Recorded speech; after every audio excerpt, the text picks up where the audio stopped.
Olá, eu sou o Ricardo Pieroncini, esse é o Pretexto, e a nossa convidada de hoje é a atriz que, em todo o trabalho que faz, abraça a plateia e é abraçada por ela. Mônica Martelli. Ê, querido! Tudo bom, Ricardo? Prazer estar aqui com você. Mônica, prazer é todo meu, viu? Eu queria começar, Mônica, antes de fazer a primeira pergunta, queria deixar claro uma coisa. Essa entrevista, ela tem uma segunda intenção muito clara. Eu vou enxergar essa entrevista como uma entrevista, como se fosse uma entrevista de emprego, onde eu vou ser candidato a amigo da Mônica Martelli. Que Quando, ótimo!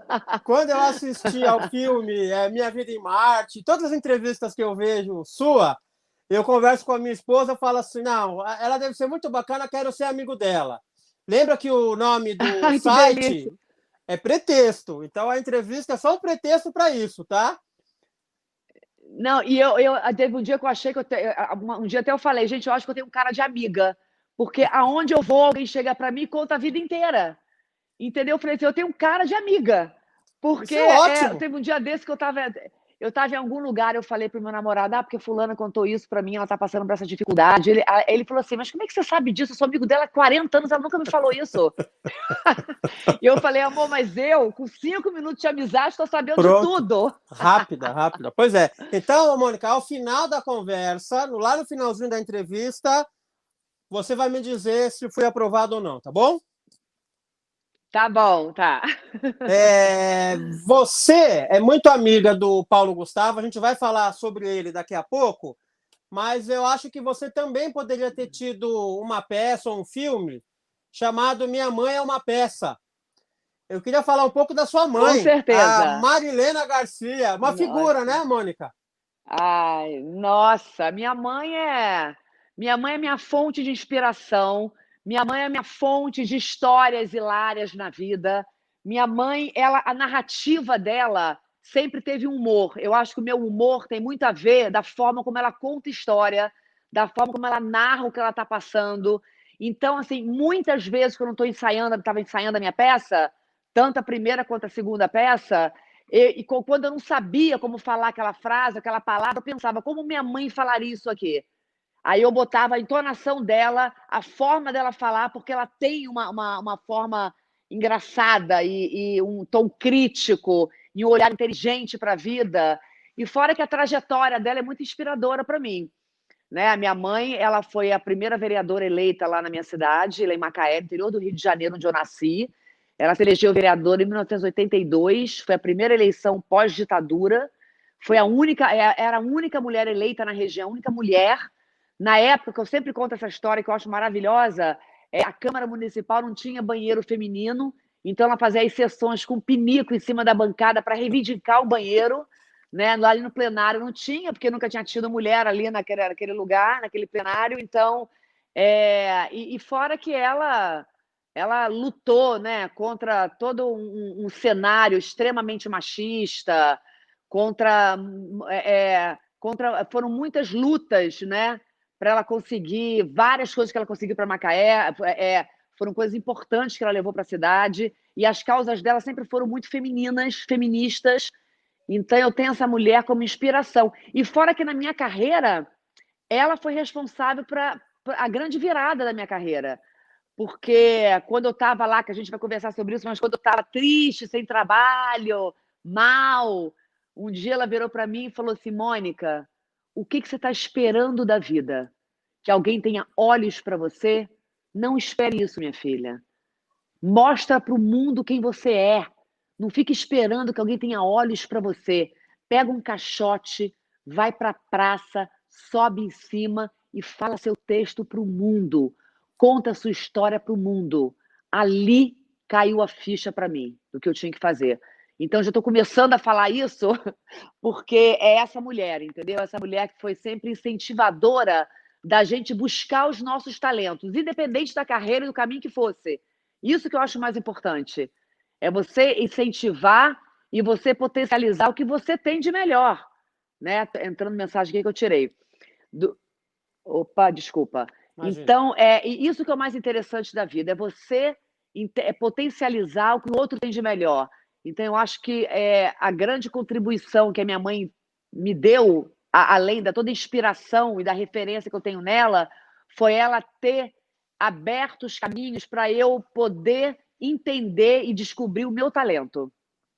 Ô, Mônica, e aí você contando o que a sua mãe fez, pelo menos essa história, já dá para dar um retrato de quem ela é, né? Então, muito do que você é, a gente entende conhecendo um pouco melhor sua mãe, né? Sim, com certeza. Muitas pessoas que conhecem minha mãe falam exatamente isso, Ricardo. Ah, agora já entendi tudo. Muita Pois gente é. fala isso, porque realmente foi uma mulher sempre que tem um pacto com a vida. Eu acho que isso eu também tenho. Tem. É uma frase linda essa. Ô, Mônica, e a sua família é interessante, porque eu fiquei com vontade, inclusive, de conhecer a Suzana, sua irmã, porque é uma história interessante também, de médica a diretora. Não, primeiro que eu e minha irmã é uma história de amor absoluto. Todo mundo que está em nossa volta tem ciúme da gente. Todos os namorados, marido. Hoje a minha filha falou para mim, mãe, às vezes eu tenho a sensação que você gosta mais da minha tia do que de mim. A Uh, Júlia falou. Porque aí eu falei assim, não, meu amor, é porque a mamãe. Ela falou assim, não, você fala muito com a tia Suzana, porque a mamãe trabalha com ela. Eu e minha irmã, a gente fez um casamento assim no trabalho, né? A Suzana é médica, ela sempre foi uma mulher muito inteligente, muito CDF. Na época que ela fez vestibular, ela tirou o segundo lugar em medicina na UERJ, que é a uau! universidade, né, estadual do Rio de Janeiro, que é uma das melhores universidades do país, que a gente sabe. Então, e ela se formou, trabalhou como médica durante muito tempo, ela dava aulas de medicina, só que ela estava insatisfeita com a profissão, né? E foram 10 anos de terapia para ela conseguir largar, sair da medicina. Porque você não deixa de ser médico, né? Você atuando, dirigindo, você socorre alguém se passar mal. Exato. Então você nunca deixa de ser médico. Ela continua sendo a nossa médica da família. Todos os procedimentos, operações da família ela acompanha. E é muito inteligente. A gente no trabalho fez uma junção, mas ela não começou comigo. Ela começou dirigindo. Ela dirigiu várias peças infantis. Ela dirigiu e adaptou a peça que o Edwin Luiz fez, Eu Sou Minha Própria Mulher, que foi uma peça que foi muito premiada na Broadway. Eles também ganharam muitos prêmios aqui no Brasil. Depois ela traduziu Razões para Ser Bonita, que a Ingrid Guimarães fez. Ela traduziu e adaptou. E assim, aí depois dirigiu um outro infantil e ela foi indo, e até que ela foi assistente de direção do meu primeiro filme, que graças a ela o filme é o que é, porque o diretor era um homem e não tinha 100% de entendimento para aquele universo, para aquela mulher. Então, o olhar da minha irmã, da Suzana, ali do lado, foi fundamental para todas as cenas, todas. E aí a gente fez. E esse casamento ele é muito bom, porque a Suzana ela tem.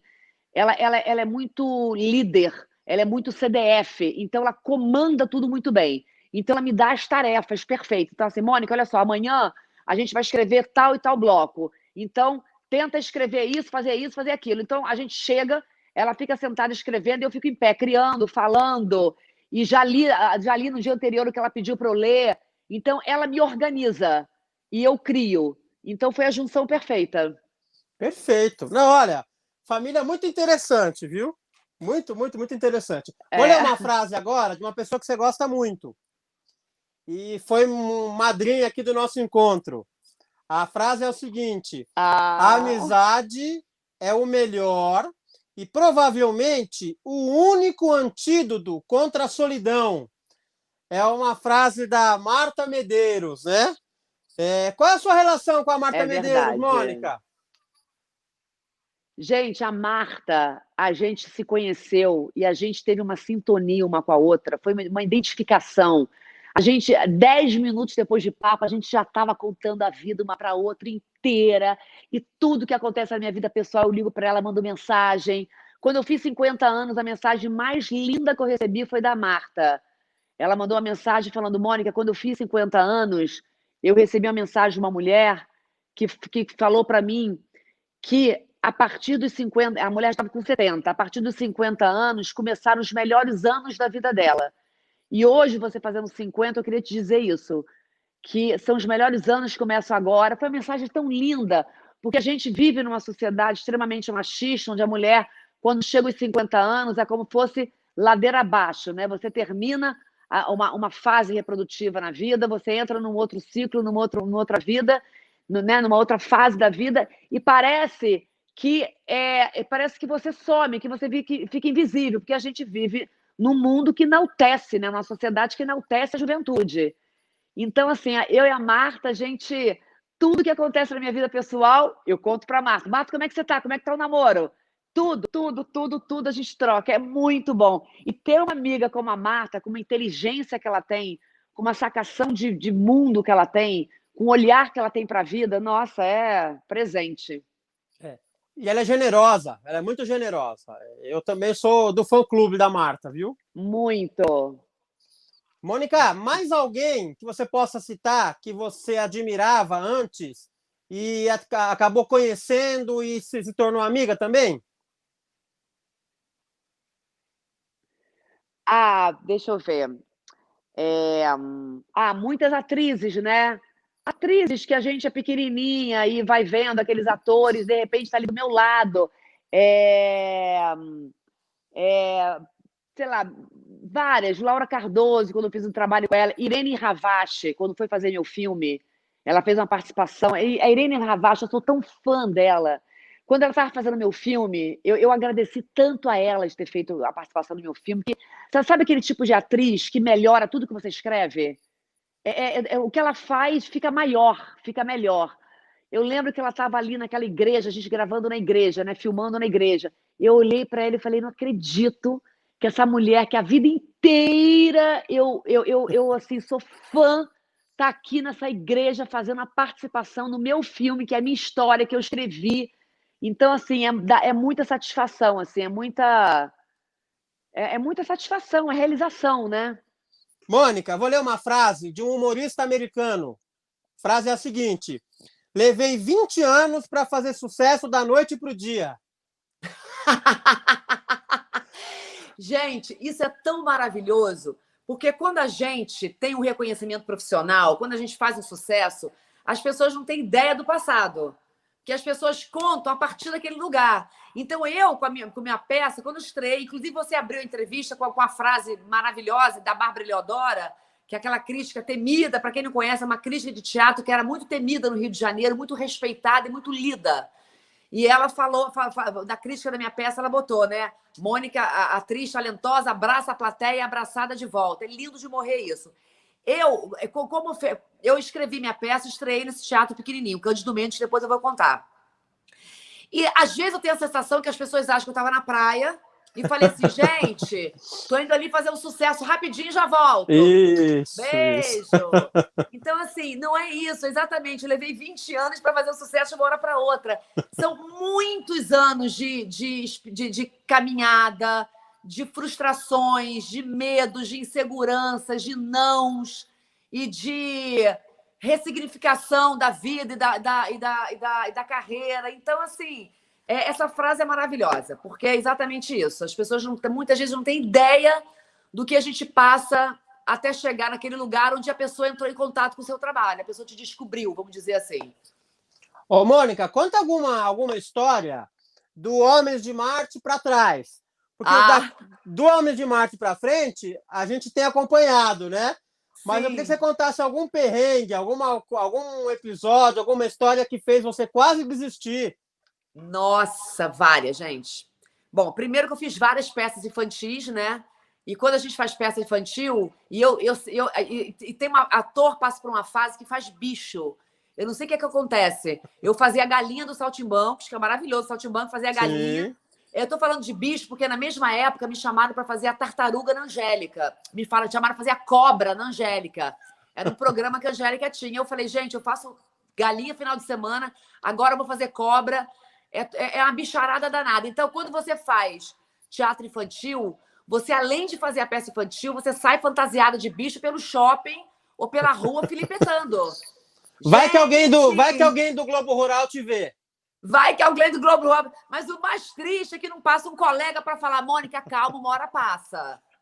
Uma hora isso vai acalmar, uma hora isso passa. Mas não, você está ali. Mas faz parte da vida.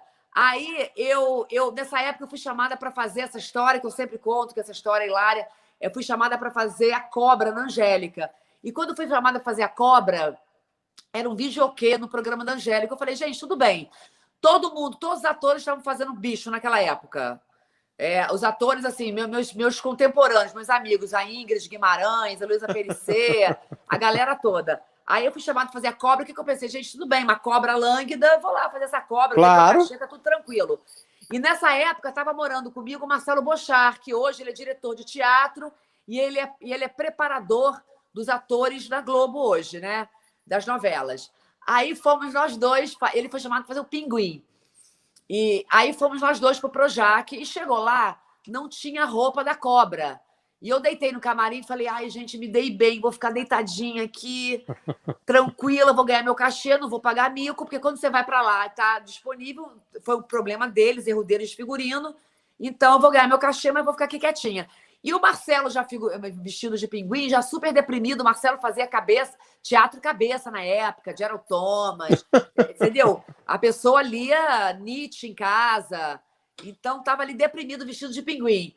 Aí eu falei, Marcelo, tranquilo, amor, vai ganhar um dinheirinho, ganhar um cachê, tá tudo certo, a gente põe esse bicho e vai. E isso eu falando isso porque eu estava tranquila, deitadinha, porque a roupa da cobra não rolou.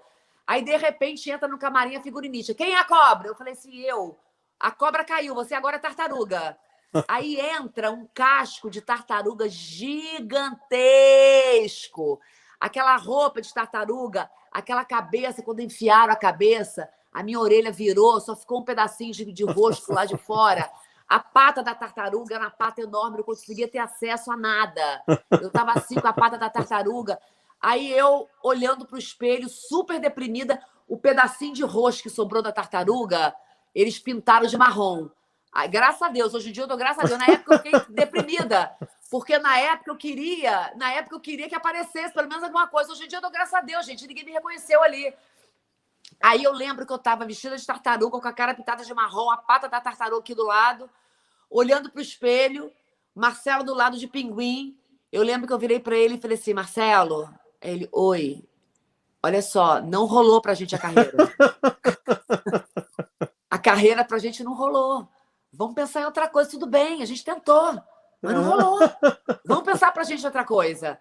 Aí chamaram pra ir, a gente entrava numa van pra ir gravar no meio do mato, os bichos jogados no mato.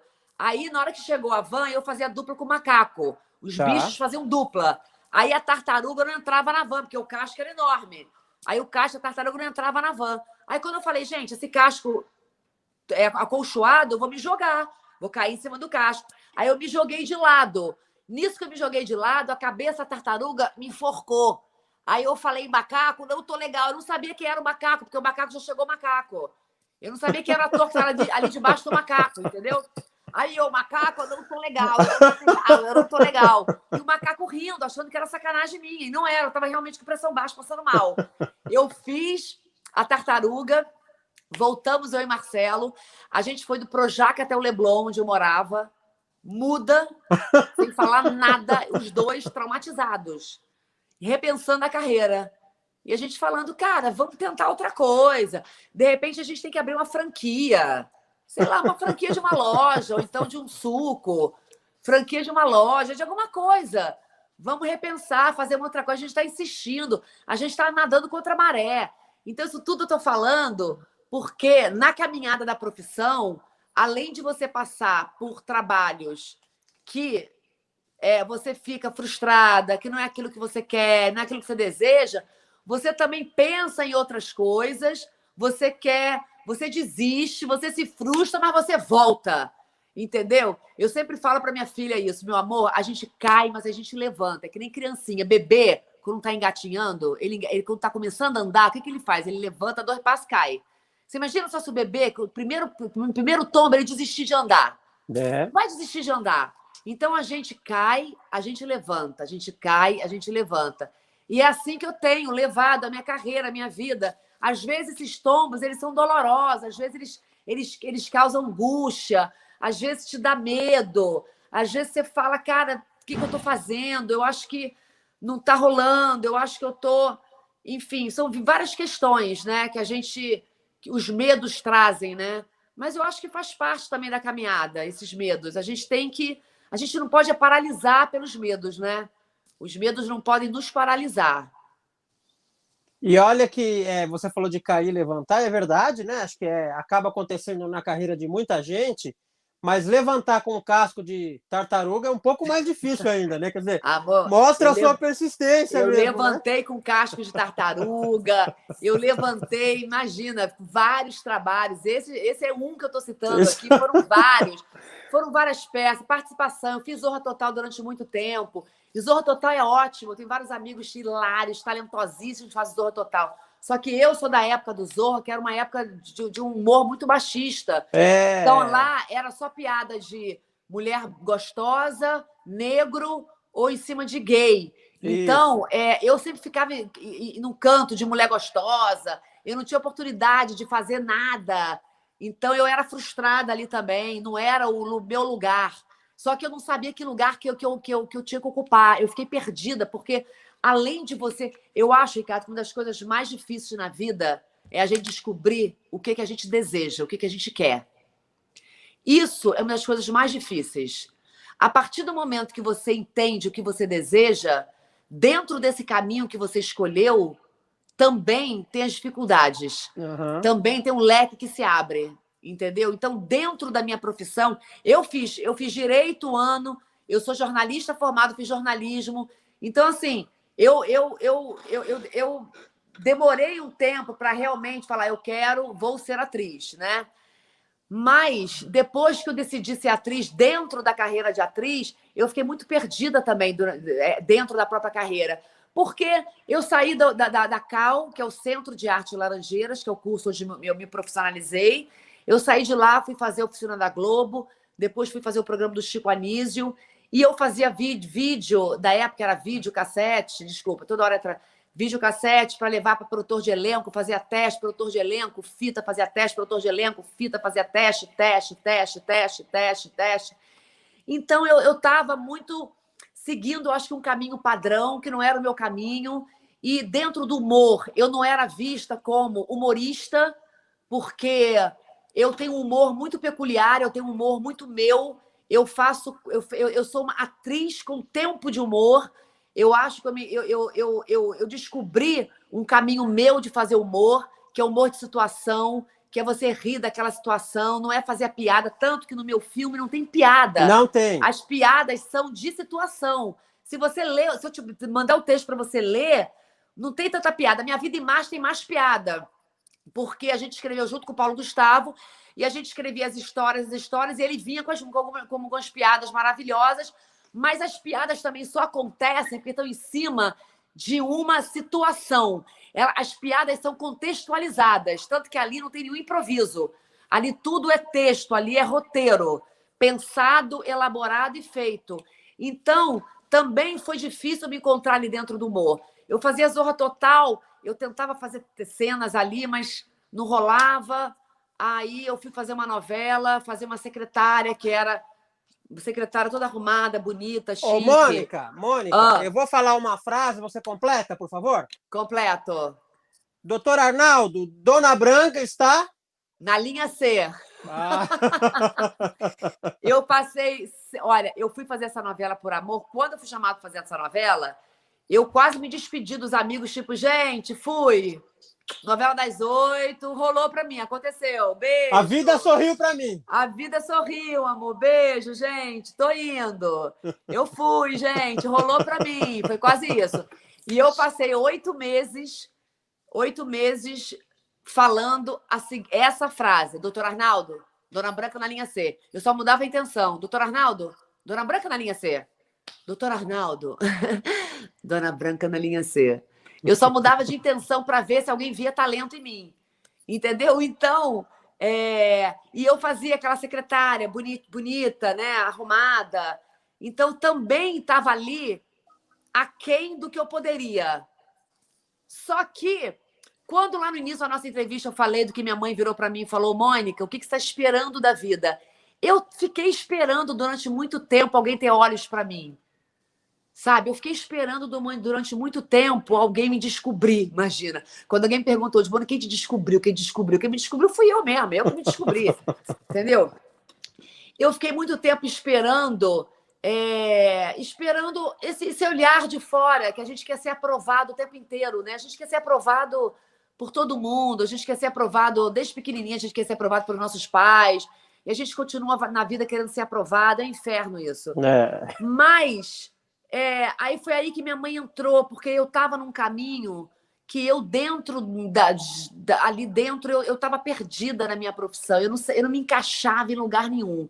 Eu nem era a humorista, porque humorista na época, mulher humorista na época, ou era mulher feia, ou era mulher gorda, era tudo muito preconceituoso, né?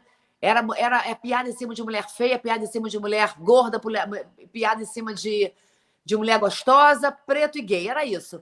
Então, assim, eu não conseguia me encaixar. Eu fui fazer uma novela, também era um papel, né, de uma secretária menor, que era aquém do que eu poderia, do que eu achava que minha inteligência poderia, do que... Enfim. E eu fiquei muito mal. Eu fiquei assim, na época eu falei, cara, é muito difícil, de repente, realmente, eu não encaixo em lugar nenhum. Até que eu parei tudo e resolvi escrever as minhas histórias. E quando eu comecei a escrever minhas histórias, eu fiquei muito insegura no início, porque eu nunca tinha escrito nada e eu falei, gente, será que alguém vai querer ouvir as minhas histórias, as minhas dores, as minhas ilusões, os meus sonhos, as minhas expectativas, as minhas alegrias?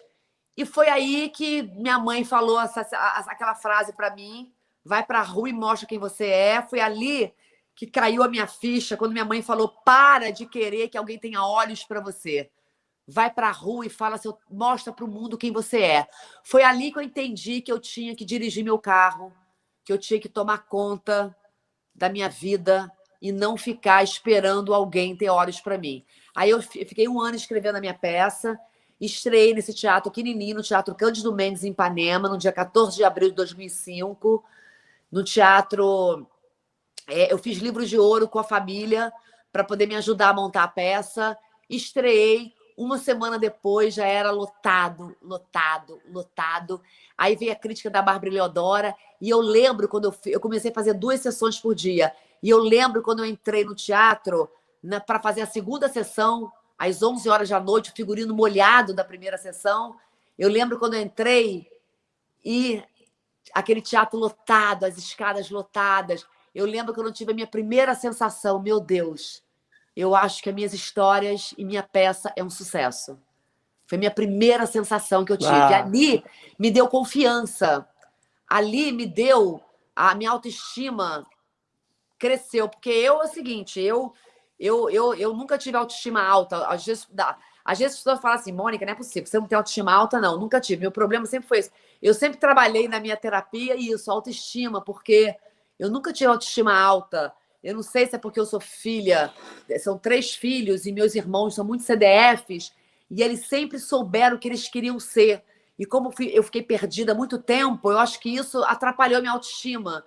Eu me achei menor, eu me achava menos inteligente que eles. Então, isso eu acho que dificultou eu ter confiança em mim para seguir realmente a minha própria estrada e meu próprio caminho. Ô, Mônica, a sua história é maravilhosa. A sua história é maravilhosa. Maravilhosa, assim, é inspiradora. E a conversa com a sua mãe valeu por muitos livros de autoajuda. Né? Ela, em uma conversa, resolveu sua vida. Essa conversa com a minha mãe valeu por muitas sessões de terapia. Muitas sessões. Mas eu acho, Ricardo, que é tudo junto. Eu acho que é os anos de ralação, as dores, os tombos, os anos de terapia e mais esse olhar da minha mãe e essa fala dela. É verdade. Eu acho que esse conjunto, ele faz com que você enxergue uma situação e fale, ok, é isso, meu caminho é esse aqui. E dentro desse caminho que eu segui, que eu trilhei, que é um caminho autoral, que eu escrevo as minhas próprias... Né, eu escrevo as minhas histórias, tudo que eu vivo eu escrevo, é um caminho, às vezes, sofrido também. Nesse caminho também tem as inseguranças, eu volto para terapia achando que eu não tô... meu Deus do céu, eu acho que eu não sei fazer nada. entendeu? Então, é só para a gente entender que mesmo depois que a gente é bem-sucedida, que a gente tem sucesso, que as pessoas admiram a gente, as inseguranças continuam. Isso é importante, né? Quer dizer, você não chegou no sucesso e descansou, continua ali, né? Não, porque não tem o chegar lá, né? A gente está sempre com um sonho que a gente quer alcançar e quer realizar. Então, quando alguém fala, eu cheguei lá, chegou lá onde? Quando você chega lá, tem outro lá para você ir, né? Exato, Tem exatamente. outro lá para você ir. Então, Ô, Mônica, eu queria falar um pouquinho de uma parte um pouco mais técnica, que é a questão de roteiro, né? Eu assisti o Homens de Marte, o filme. Eu, infelizmente, aham. não assisti a nenhum espetáculo, mas assisti aos filmes. Eu gostei muito do Homem de Marte, mas eu amei o Minha Vida em Marte. Achei assim. Qual que é a diferença? Você falou um pouco aí do olhar da Suzana, né, em relação Aham. à direção, mas em termos de roteiro, o que você acha que mudou do primeiro para o segundo, ô Mônica? A história, os dois filmes foram totalmente inspirados nas minhas duas peças. Então, a gente já partiu de um roteiro já com a estrutura, já com o tronco, que a gente chama de tronco, já com aquela estrutura ali, já sabendo exatamente a história que você quer contar, né? E isso é o mais importante. Então, o primeiro filme é uma mulher solteira, de 30 e poucos anos, louca para encontrar um amor, para vivenciar o amor, independente de que forma esse amor vai ser vivido, se é casando ou não casando, isso não importa, nunca importou para minha personagem. O que importa é vivenciar o amor, porque eu sou assim. Sim. Então, cada homem que a Fernanda se envolve no primeiro filme, ela acha que é o amor da vida dela. Cada homem que ela se envolve, ela mergulha de cabeça e vive aquilo sem freio. E vive aquilo sem freio. Só que ela tem um olhar muito crítico. Então, você vê que todos os homens, é ela que termina, é ela que sai, na verdade. Porque ela entende que ela vive aquilo ali, depois ela tem aquela visão crítica e ela volta. Entendeu? E você vê que no final do filme, quando ela encontra o Tom, que é um cara que ela acha que nem que é gay, que tá ali com os amigos. Isso. E na peça foi exatamente assim, foi exatamente como conheci meu ex-marido, pai da minha filha. Então, que ela tá ali, ó, porque tá ali no melhor dela, ele vira e fala: oi, eu sou hétero. E ela já mexe o cabelinho e fala: gente, que isso? Esse cara aqui, esse cara. E aí rola uma história de amor. Porque eu acho que a Fernanda tem uma característica muito minha, que eu acho que é o mais bonito dela, que é isso. Ela se joga nas relações sem medo e sem freio. Por que eu acho isso bonito? Porque isso tem até uma ingenuidade nisso que eu, quando eu fui amadurecendo, quando eu fui sofrendo na vida, quando eu fui caminhando cada vez mais fazendo terapia, eu sempre tive medo de perder essa ingenuidade. Porque essa ingenuidade faz com que a gente se jogue e vivencie o amor. E viva a paixão. E viva todos aqueles sentimentos que a paixão e que o amor traz. Depois que você passa pela fase da paixão, você, quando consegue passar por essa fase, né, e atravessar a ponte e aquilo virar amor, também é maravilhoso. Só que isso é possível se você não tem muro que te proteja, que você esteja ali aberta para vivenciar aquilo. Então, isso eu acho que a Fernanda tem. O segundo filme, ele já começa com a Fernanda já em crise no casamento. Até porque o momento de apaixonamento e de amor não gera conflito, não gera filme, não gera nada. Exatamente. Né? Então, ela já começa no filme já em crise na relação. E foi exatamente a minha peça. Ela já começa em crise, lutando para aquele casamento dar certo. Porque quando a gente casa, a gente quer que dê certo. A gente aposta todas as nossas fichas ali para aquilo dar certo. Claro. Só que a Fernanda tem uma característica também muito minha, que ela luta para dar certo, mas ela não atura tudo por amor, né? Então tem uma frase no filme, tem na peça, que deve ter no filme também, com certeza, que é o seguinte, que será que eu estou vivendo mais uma crise ou esse amor acabou? Entendeu? Então, assim, essa dúvida que a gente tem quando a gente está no casamento em crise. Será que é mais uma crise que eu posso passar por ela, que eu posso melhorar essa relação, porque a gente passa por crise no casamento, que o casamento melhora depois. Claro. Né? E será que é mais uma crise ou essa relação chegou ao final? Porque a gente vai tolerando no casamento, e tem hora que você pergunta, mas qual é a referência que eu tenho de mim como mulher, como vivendo uma relação? Porque às vezes a gente tolera demais, a gente passa do ponto. Às vezes a gente tolera demais pra gente ser casal, pra gente ser família. A gente tem muito medo de ficar sozinho, a mulher principalmente tem medo de desfazer um casamento, de desfazer uma relação. Meu Deus, ficar solteira com 45 anos, como é que vai ser? Como é que eu vou refazer minha vida? São muitos medos. Então a gente passa por cima de muitas coisas, a gente passa por cima de muitas crises que já são absurdas, por grosserias, enfim, por maltratos muitas vezes.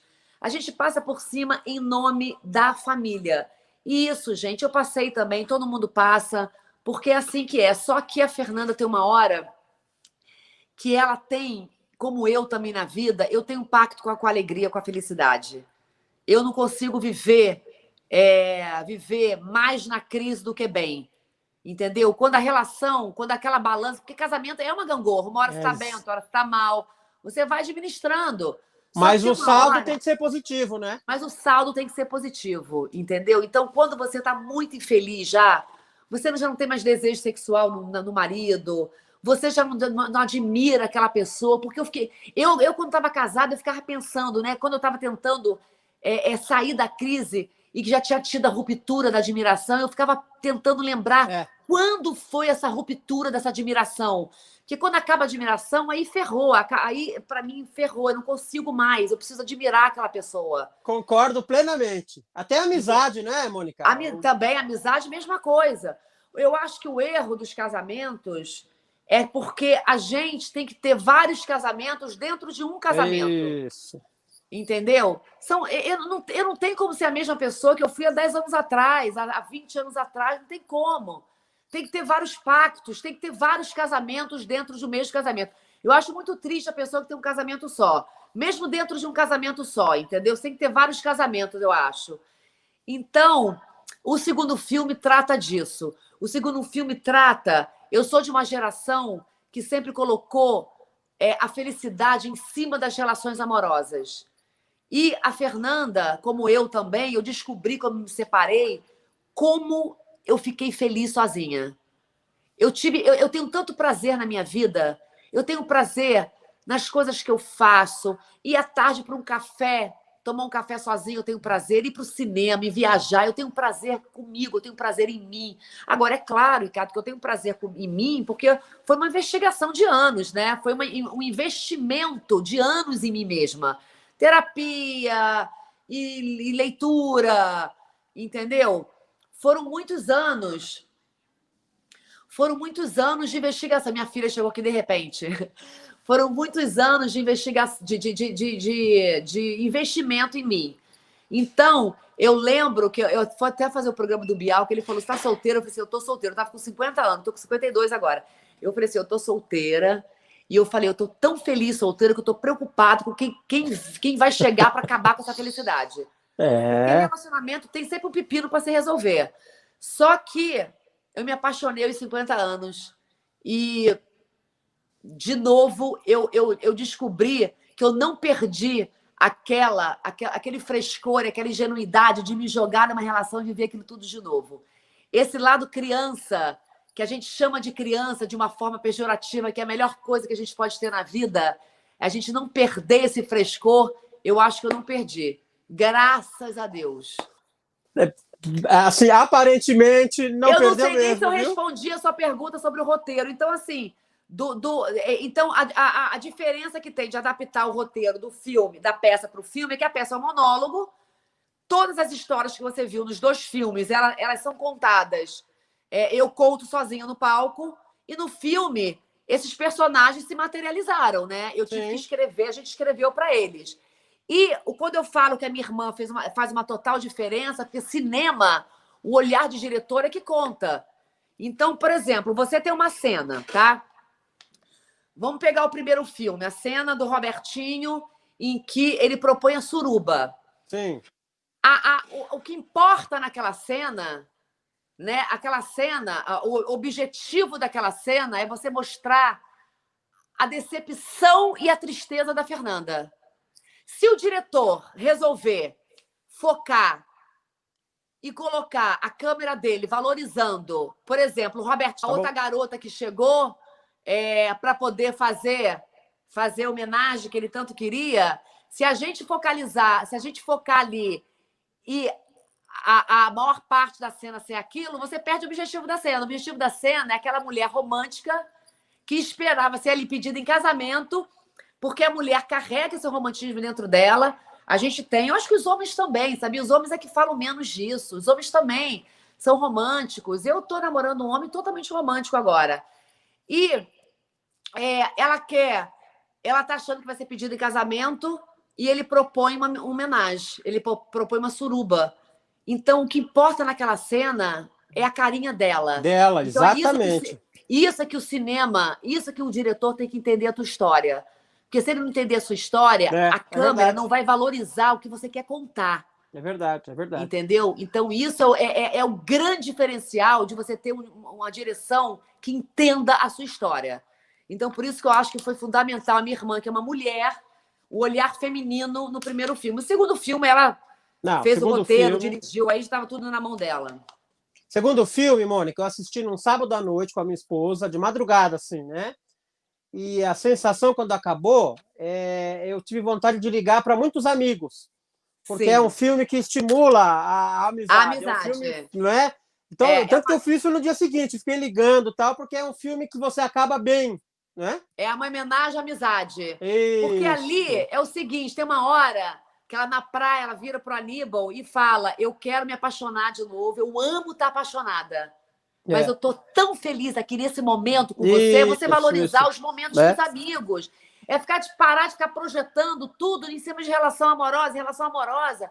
Não necessariamente as relações amorosas que trazem as nossas maiores alegrias. Se eu for parar para pensar nas minhas melhores viagens que eu tive na minha vida, não necessariamente foram com namorados. Eu tive viagens com amigos que foram maravilhosas, entendeu?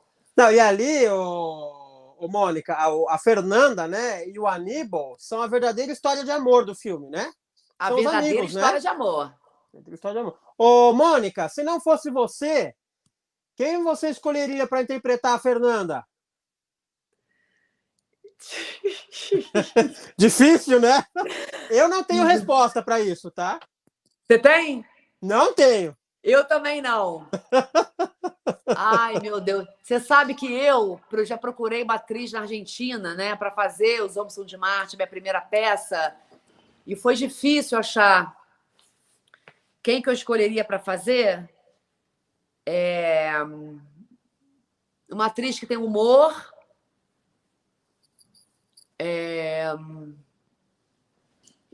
Caramba. Ô, Mônica, vamos fazer essa pergunta para a Suzana. Tá bom. Tá? A gente transfere para a diretora. Fala, ó, agora, se você tiver que escalar alguém, é com você. A gente não encontrou.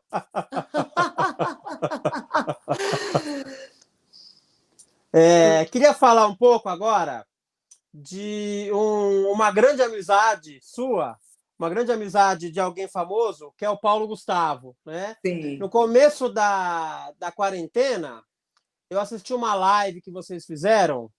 E, Mônica, você não sabe como foi, assim, muito bom assistir. Veio num dia em que as coisas estavam difíceis, a quarentena estava naquele auge, né, da incerteza do que ia acontecer.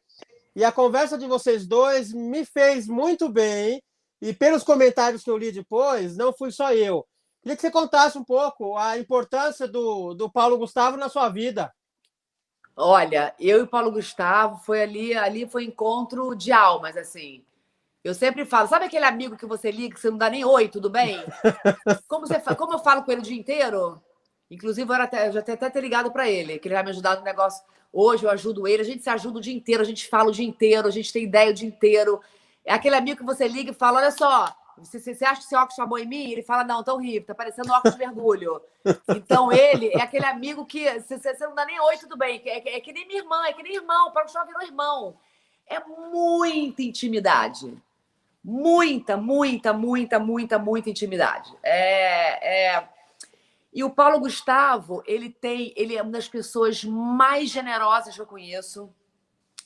Ele pensa muito no outro, ele ajuda muitas pessoas, ele é muito solidário. Então, os valores éticos dele faz com que eu admire mais ele. Porque na amizade, como a gente estava falando antes, assim como nas relações amorosas, a gente tem que admirar. A gente tem que, né? A gente tem que olhar para aquela pessoa e falar, cara, que bacana a conduta como eu admiro a vida dessa pessoa. E, claro, está ali também para poder segurar a onda de como, quando pira, quando fala loucura, fala assim, calma, calma que passa. Calma que daqui a pouco passa. Então, é esse tipo de amizade que está acima dessas picuinhas, sabe, do dia a dia, está acima do bem e do mal. Eu acho que a gente construiu uma coisa muito legal. E a gente, assim... E Suzana, com o Paulo Gustavo, virou... Eu estou morando em São Paulo agora, e Suzana está no Rio com ele. Paulo Gustavo ocupou o meu lugar lá no Rio, que eu deixei assim para ela, porque a gente sente muita falta uma da outra e eles são muito ligados. E na questão dos filhos dele, né? No nascimento dos filhos dele, Suzana foi para Los Angeles, porque o Romeu nasceu uma semana antes. Então, Suzana foi para lá e ajudou em tudo. Então, é muito família. É muito amor, sabe? É muito amor, eu tenho preocupação. E é muito bom, assim, você poder contar com um amigo, né? Você poder ter um amigo e contar com um amigo. É muito bom. Eu estava no aeroporto do Rio uma vez, aí o Paulo Gustavo entrou, e eu achei muito bacana quando eu vi que ele correspondeu, com todo mundo que olhava para ele correspondia olhando e sorrindo para a pessoa. Ai, Aquilo para mim, eu falei, o cara é bacana, o cara é bacana.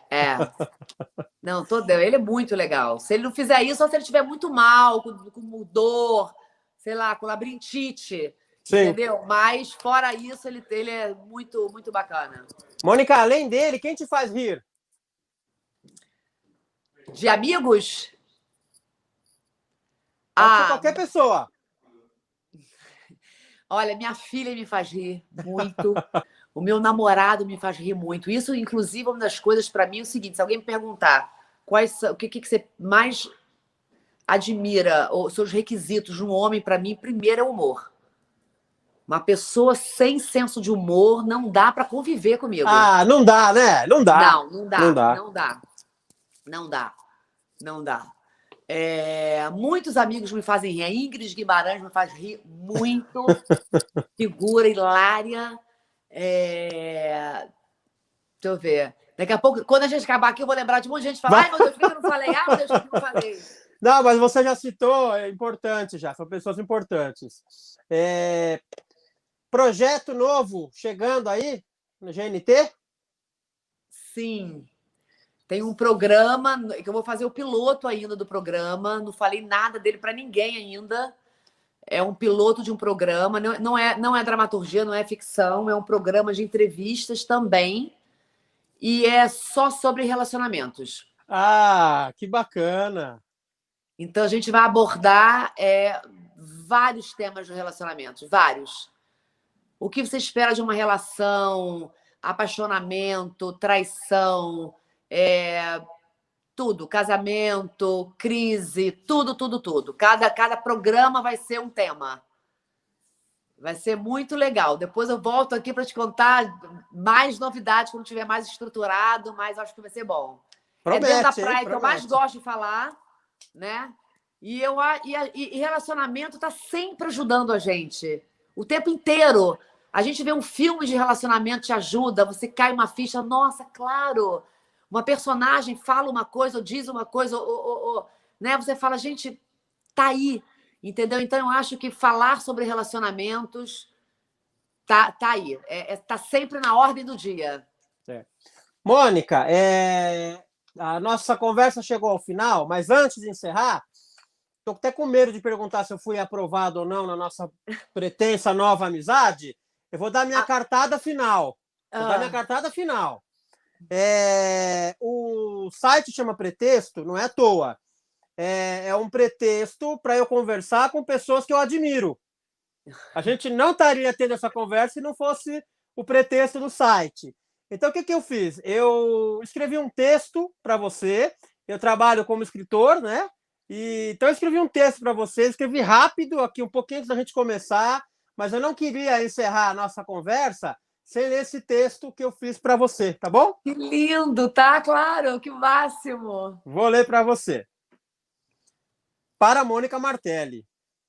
Os homens são de Marte, e para lá ela foi. E Marte, os homens, e quem conhece a Mônica Martelli, nunca mais foram os mesmos. A vida com a Mônica é tudo, menos monótona. Cada relacionamento é uma história nova. Cada história nova traz uma Mônica nova. E seja qual for a Mônica, a Garcia ou a Martelli, é uma Mônica cheia de vida. Nenhuma ilusão ou desilusão amorosa a faz desistir. A Mônica é um encanto e nunca perde o encantamento pela vida. Mônica Martelli é uma aprendiz do amor que reparte tudo que aprende. Que bela professora!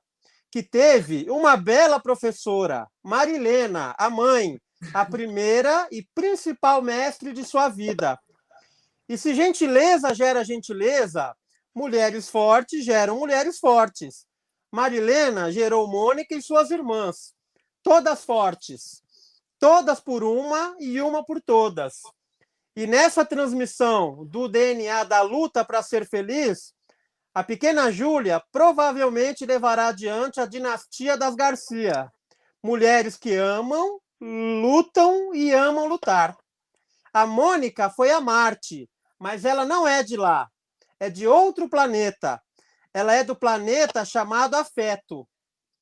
Se não tem Mônica, não tem afeto. E sem afeto, não é possível habitar no planeta Mônica. Teatro, TV, cinema, o coração da gente. Onde a Mônica estiver, vai ser bom de estar. Onde a Mônica estiver, é para lá que eu vou. Nossa, tô até emocionada. Gente, que coisa linda! Meu Deus do céu. Amor, você já está aprovado para ser melhor amigo. O dia que eu for para Porto Alegre, a gente vai ter que sair para jantar. Eu sou de São Paulo. Eu sou de São Paulo. Gente, eu tô achando que você é de Porto Alegre, igual a Marta. Não, São Paulo, São Paulo. Então, assim que acabar a quarentena, a gente tem que combinar da gente se conhecer. Pois é, eu não queria causar inveja no Paulo Gustavo, mas ficou público agora, né? Candidato a melhor amigo. Ai, Ricardo, que coisa mais linda. Eu tô muito emocionada. Mônica, manda esse texto para mim depois, é muito lindo. Mando sim. Um traço que eu vejo em você, Mônica, é você, além de ser muito elegante, o seu humor é elegante, você é uma pessoa elegante, mas aquilo que você mencionou na nossa conversa, que eu acho principal, você não perdeu esse encantamento e esse jeito de criança. Quando fala que alguém é infantil, devia ser elogio. Exatamente, né? Exatamente. E você é uma meninona de 52 anos. Isso é muito bacana e a minha admiração, ela é fraternal, obviamente, mas assim, eu gosto muito de você e foi um privilégio ter você aqui, viu, Mônica? Obrigada a você, Ricardo. Que delícia de papo, que coisa boa a gente conversar assim com esse olhar de afeto que você teve por mim todo o tempo. Obrigada, foi muito bom. E nesses momentos assim de quarentena, né, que a gente fica aqui, são muitas emoções, a gente passa por uma oscilação de emoções, né? E no mesmo dia você tem muitas sensações diferentes. É tão bom, acalenta o coração. Obrigada. Imagina, um prazer. Mônica, eu não tenho como te agradecer ter você aqui. Uma honra, privilégio. E a gente vai se ver mais. Sim, vamos sim. Isso aí. Tá bom, pessoal, querido. Fico por aqui. A gente se vê em mais um bate-papo do Pretexto. Até mais. Beijo.